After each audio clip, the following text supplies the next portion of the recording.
Saudara, pasca Taliban berhasil menguasai ibu kota, Kabul, sejumlah negara langsung mengungsikan warganya. Pemerintah Indonesia juga sudah menyiapkan opsi untuk mengeluarkan WNI. The situation in Afghanistan is turning into an urgent humanitarian issue. The UK has announced it will take in 20,000 Afghan refugees over 5 years, prioritizing women and girls, and U.S. immigration services are asking for volunteers. As every day passes, this relief operation gets more and more urgent and desperate. Afghans hoping to escape have to walk through ranks of Taliban fighters.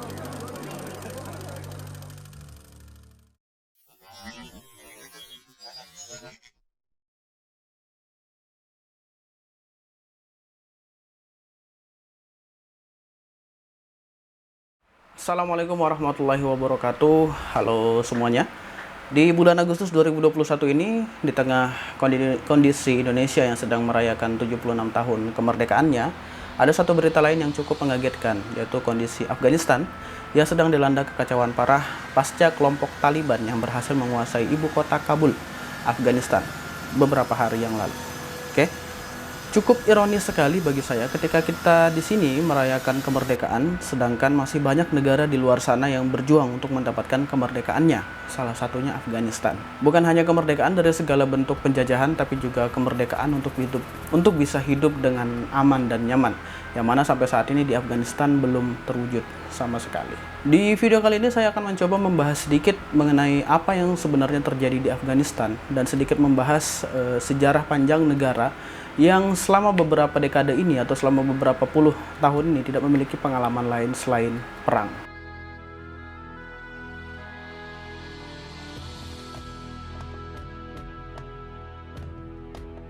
Sebelum kita membahas lebih jauh, terlebih dahulu kita harus mengenal Afghanistan.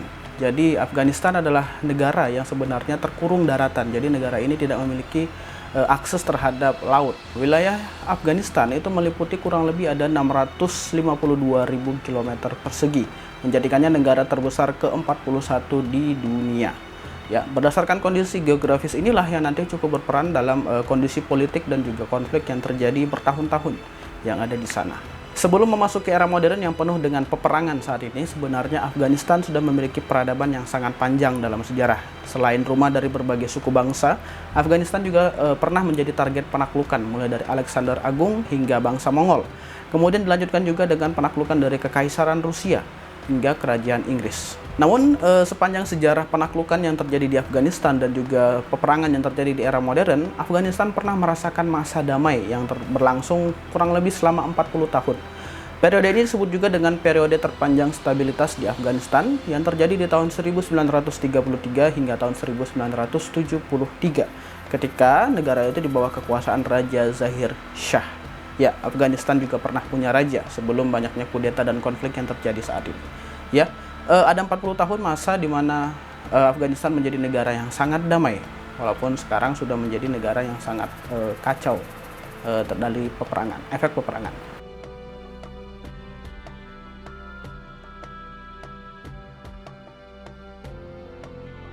Berbicara mengenai Afghanistan, tentu saja tidak bisa dilepaskan dari yang namanya Taliban.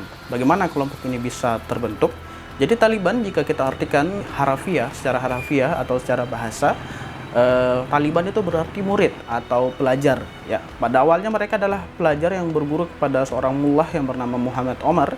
Dari Muhammad Omar, pendiri Taliban sekaligus pemimpin Taliban dari tahun 1996 hingga tahun 2021. Kebanyakan anggota dari Taliban sebenarnya berasal dari satu suku, yaitu suku Pashtun, yang mana merupakan suku Pashtun ini adalah suku yang paling dominan atau yang paling banyak di Afghanistan. Taliban ini adalah salah satu dari beberapa kelompok yang terbentuk ketika Afghanistan diinvasi oleh Uni Soviet. Periode ini dikenal juga dengan nama Perang Soviet Afghanistan. Masa ini atau periode ini merupakan masa 9 tahun ketika Uni Soviet berusaha mempertahankan pemerintahan komunis yang ada di Afghanistan dari gempuran mujahidin. Memang benar, dulu Afghanistan sempat memiliki pemerintahan komunis. Para mujahidin ini mendapatkan dukungan dari banyak negara ya. Salah satunya nanti ada Amerika Serikat dan juga Pakistan. Ya, Anda tidak salah dengar, di sini ada Amerika Serikat. Ya, perlu diketahui di era tahun 80 hingga tahun 90-an adalah era perang dingin yang masih berlangsung sangat panas saat itu ya. Jika ada suatu daerah yang diinvasi oleh Soviet, maka daerah tersebut akan dibantu oleh Amerika. Begitupun sebaliknya, jika ada suatu daerah yang diinvasi oleh Amerika, maka nanti Soviet akan membantu daerah tersebut untuk melawan Amerika Serikat. Oke, pada pertengahan tahun 1980, pergerakan perlawanan Afghanistan menerima banyak bantuan dari Amerika Serikat. Selain itu juga ada dari Inggris, terus ada dari China, Republik Rakyat Tiongkok, terus ada Arab Saudi, Pakistan, dan negara-negara lainnya yang cukup berbatasan dengan Afghanistan saat ini. Para gerilyawan Afghanistan telah dilengkapi dengan senjata dan dana, dan banyak di antara mereka yang dilatih langsung oleh pasukan dari Amerika Serikat maupun Pakistan untuk melawan invasi Soviet saat itu. Amerika Serikat menganggap bahwa konflik yang terjadi di Afghanistan sebagai bagian dari perang dingin antara Soviet dan juga Amerika. Ya, dan CIA saat itu, Badan Intelijen Amerika, menyediakan bantuan untuk pasukan anti-Soviet melalui Pakistan. Ya, jadi secara tidak langsung melalui Pakistan untuk bisa berperan di dalam konflik yang terjadi di Afghanistan. Dalam program yang disebut juga dengan Operasi Cyclone. Ya, jadi ini kayak operasi militer yang dilakukan oleh CIA untuk memerangi Soviet yang menginvasi Afghanistan saat itu. Bukan hanya bantuan dari Amerika Serikat dan juga negara-negara sekutunya, ada juga pasukan dari luar negeri yang direkrut dari dunia muslim, ya, dari negara-negara dominan muslim saat itu untuk melakukan jihad melawan komunis, ya. Nah, uniknya lagi, salah satu dari orang yang turut menjadi gerilyawan di Afghanistan adalah seorang anak muda yang bernama Osama bin Laden. Ya, mungkin familiar ya dengan nama Osama bin Laden. Jadi sebenarnya Osama bin Laden itu sudah bergerilya di Afghanistan, ya, bersama dengan kelompok Arabnya. Nah, kelak Osama bin Laden lah yang nanti menjadi pemimpin dan juga sekaligus pendiri dari salah satu organisasi teroris yang paling terkenal, yaitu Al-Qaeda, yang juga nantinya menjadi musuh Amerika Serikat sendiri. Pasukan Uni Soviet pertama kali memasuki Afghanistan pada tanggal 25 Desember tahun 1979, dan penarikan pasukan terakhir terjadi pada tanggal 2 Februari tahun 1989. Uni Soviet lalu mengumumkan bahwa semua pasukan mereka sudah ditarik dari Afghanistan per tanggal 15 Februari tahun 1989. Akibat dari banyaknya biaya yang dikeluarkan oleh konflik tersebut dan juga kesia-siaan yang terjadi selama konflik, perang Soviet Afghanistan sering dianggap juga sebagai perang Vietnamnya Uni Soviet saat itu, ya. Nah, ini juga menjadi salah satu faktor nanti mengapa Uni Soviet itu bisa bubar, karena ya itu ya, banyak anggaran dari Uni Soviet yang dikeluarkan untuk perang Soviet Afghanistan. Kemudian yang terjadi adalah akhirnya Soviet meninggalkan Afghanistan. Namun dengan kepergian Soviet tidak berarti Afghanistan ini langsung menjadi negara yang aman, damai, tentram, sentosa. Tentu saja tidak. Ya, yang terjadi adalah kekacauan di mana-mana. Tidak ada hukum yang jelas, tidak ada pemerintahan yang jelas, terus banyak orang-orang yang bersenjata lengkap, menimbulkan kekacauan di mana-mana di kota-kota yang ada di Afghanistan. Nah, di tengah kekacauan ini kemudian muncullah organisasi Taliban, ya. Kemudian Taliban muncul dan berhasil merebut kekuasaan pada tahun 1996. Nah, pemerintahan Taliban saat itu dikenal dengan nama Keamiran Islam Afghanistan. Jadi nama negaranya adalah Keamiran Islam Afghanistan. Nah, negara ini juga yang ingin dibentuk kembali oleh Taliban saat ini di tahun 2021 melalui operasi militer yang mereka lakukan dari bulan Mei hingga akhirnya di Agustus ini Taliban berhasil menguasai Afghanistan. Nah, namun di tahun 1996 Taliban berkuasa itu dengan berusaha menerapkan interpretasi yang cukup ketat terhadap hukum syariah Islam, yang mana Taliban melakukan pembatasan-pembatasan kepada perempuan dan juga tindakan-tindakan represif yang semena-mena kepada rakyat Afghanistan. Selain itu juga Taliban di tahun 1996 itu memberikan tempat berlindung yang aman atau bantuan-bantuan kepada individu-individu dan organisasi yang terlibat ke dalam jaringan terorisme. Terutama ada jaringan Al-Qaeda yang dipimpin oleh Osama bin Laden tadi, ya. Hal inilah yang kemudian memicu konflik dengan Amerika Serikat.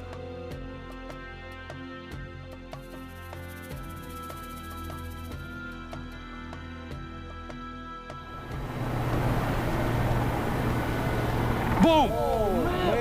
There was a loud crashing sound. And then there was a pause for about a split second, and then there was like a scream. Semuanya dimulai dari tanggal 11 September 2001 ketika dua menara kembar WTC atau World Trade Center yang ada di Amerika Serikat ditabrak oleh pesawat dan mengakibatkan menara tersebut runtuh. Ya, ini adalah serangan langsung pertama yang terjadi di tanah Amerika Serikat selama ratusan tahun sejarah Amerika Serikat. Nah, di situ Osama bin Laden dari Al-Qaeda mengatakan bahwa Al-Qaeda lah yang bertanggung jawab terhadap serangan yang terjadi di Amerika Serikat. Nah, dengan semangat memberantas terorismenya, akhirnya Amerika Serikat melakukan invasi ke Afghanistan dengan alasan bahwa Taliban ini melindungi Osama bin Laden. Ya, pemerintahan Taliban pun yang berada di Afghanistan di tahun 2001 digulingkan oleh Amerika Serikat karena mereka yaitu tadi dituduh melindungi pemimpin Al-Qaeda Osama bin Laden, yang juga dituduh Washington sebagai dalang dari serangan terhadap Menara Kembar WTC pada tanggal 11 September tahun 2001. Nah, invasi ke Afghanistan ini dimulai pada bulan Oktober sampai dengan bulan November 2001 oleh pasukan Amerika dan juga sekutunya dari NATO. Nah, sejak 2001, pasukan Amerika dan negara sekutu yang lain seperti ada Inggris, terus ada Jerman dan beberapa negara sekutu yang lain mulai menduduki Afghanistan untuk menumpas Taliban dan juga membantu menjaga keamanan negara. Di sini ada beberapa orang yang mengatakan bahwa sebenarnya ini adalah penjajahan dari Amerika ya, walaupun Amerika menganggap hal ini bukan penjajahan, tapi mereka berupaya untuk menumpas jaringan terorisme. Dengan adanya invasi Amerika ini, kemudian pemerintahan otoriter dari Taliban yang berlangsung dari tahun 1996 hingga tahun 2001 akhirnya berakhir. Amerika Serikat kemudian mendirikan pemerintahan sementara di sana. Nah, ada satu organisasi lain yang bernama Front Islam Bersatu untuk Pembebasan Afghanistan yang merupakan saat itu salah satu oposisi dari pemerintahan Taliban akhirnya naik ke kekuasaan. Nah, salah satu tokohnya nanti adalah Hamid Karzai yang dipilih sebagai presiden. Dimana kemudian Hamid Karzai ini digantikan oleh Ashraf Ghani, yaitu presiden Afghanistan saat ini. Sejak berhasil diusir atau berhasil dikalahkan oleh Amerika Serikat, Taliban akhirnya melakukan perang gerilya dengan Amerika dan sekutunya kurang lebih dari tahun 2001 hingga 2021. Selama 20 tahun mereka bergerilya untuk menumpas Amerika ya, atau melakukan perlawanan terhadap Amerika. Kemudian yang terjadi apa? Yang terjadi adalah the determination and valor of our warfighters has allowed us to make tremendous progress, and peace talks are now underway. I am not looking to kill hundreds of thousands of people in Afghanistan. I stand squarely behind my decision. After 20 years, I've learned the hard way that there was never a good time to withdraw U.S. forces. That's why Angkatan bersenjata Amerika Serikat dijadwalkan akan ditarik dari Afghanistan pada tanggal 31 Agustus 2021 yang mana mengakhiri Operation Freedom Sentinel bersama NATO. Ini ada operasi terakhir Amerika di Afghanistan. Operasi militer Amerika di Afghanistan adalah operasi militer terlama yang pernah dilakukan oleh Amerika Serikat sepanjang sejarah mereka. Nah, pemerintahan sebelum Joe Biden ya, pemerintahan Donald Trump akhirnya menyetujui pengurangan awal dari adanya 13.000 pasukan menjadi hanya 8.600 pasukan pada bulan Juli tahun 2020. Nah, diikuti dengan penarikan penuh pada tanggal 1 Mei 2021. Ya, rencananya pada tanggal 1 Mei kemarin seluruh pasukan Amerika sudah ditarik mundur dari Afghanistan. Nah, namun ketika Joe Biden berkuasa, akhirnya pemerintahan Biden mengatakan Amerika Serikat tidak akan mulai menarik diri sampai 1 Mei. Dan akan menyelesaikan penarikannya sebelum peringatannya 11 September ya, peringatan serangan tanggal 11 September. Nah, kemudian pada tanggal 8 Juli bulan kemarin, 8 Juli 2021, Joe Biden akhirnya mempercepat dengan menetapkan batas waktu penarikan pasukan hingga tanggal 31 Agustus. Jadi tanggal 31 Agustus tahun ini, besok ini tanggal 31 Agustus, seluruh pasukan Amerika Serikat akhirnya ditarik dari Afghanistan. Dengan adanya penarikan terhadap pasukan Amerika Serikat, Taliban langsung melaksanakan serangan dengan tujuan berkuasa kembali di Afghanistan. Nah, dalam 3 bulan pertama serangan dari bulan Mei, Juni, dan Juli, Taliban membuat kemajuan signifikan dalam perebutan wilayah yang terjadi di daerah pedesaan. Nah, sejumlah distrik ya, yang pertama distrik yang berhasil direbut hanya 73 desa atau 73 distrik, 3 bulan menjadi 233 distrik atau 223 daerah. Secara bertahap, akhirnya pasukan Taliban berhasil mengisolasi sejumlah pusat kota, termasuk nanti ada kota Kabul yang berhasil dikelilingi oleh pasukan pasukan Taliban. Dan kemudian pada tanggal 6 Agustus Taliban merebut hampir seluruh ibu kota provinsi yang ada di Afghanistan. Nah, serangan ini terkenal karena cepatnya pergerakan Taliban dalam perebutan wilayah. Pada tanggal 10 Agustus kemarin, pejabat pemerintahan Amerika Serikat memperkirakan bahwa ibu kota Afghanistan, Kabul, dapat jatuh ke pihak Taliban dalam waktu kurang dari 30 hingga 90 hari. Walaupun faktanya 5 hari kemudian pada tanggal 15 Agustus, Taliban sudah berhasil mencapai dan merebut ibu kota Kabul. Dengan demikian, pemerintahan Republik Islam Afghanistan dinyatakan jatuh. Taliban kemudian mengatakan bahwa pihaknya sedang menunggu pengalihan kekuasaan. Nah, setelah merebut ibu kota Kabul pada tanggal 15 Agustus, akhirnya Taliban menduduki istana kepresidenan setelah Presiden Ashraf Ghani meninggalkan Afghanistan menuju Tajikistan untuk mengungsi lah, seperti itu.